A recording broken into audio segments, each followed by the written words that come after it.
Welcome to Kenton's videos. Enjoy the video.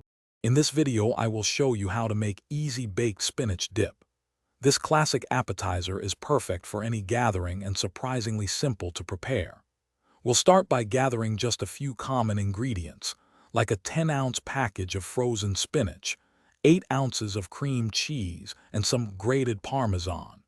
The key to a great dip is ensuring your spinach is completely dry, so squeeze out all that excess water.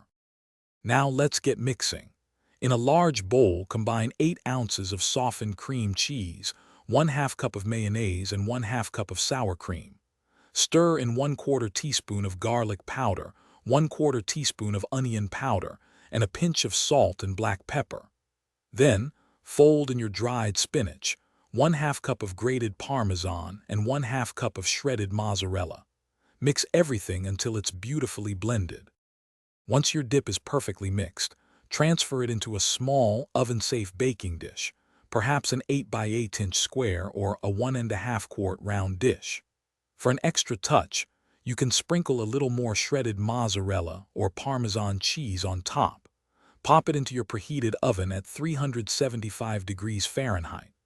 Bake for about 20 to 25 minutes, or until it's bubbly and the top is a lovely golden brown. And there you have it, your incredibly easy and delicious baked spinach dip. Once it comes out of the oven, let it cool for about 5 minutes. It will be very hot. Serve it warm with your favorite dippers, such as toasted pita bread, tortilla chips, or crisp vegetable sticks. This creamy, savory appetizer is guaranteed to be a hit at your next gathering, and everyone will ask for the recipe. Thanks for watching. Consider subscribing if we helped you.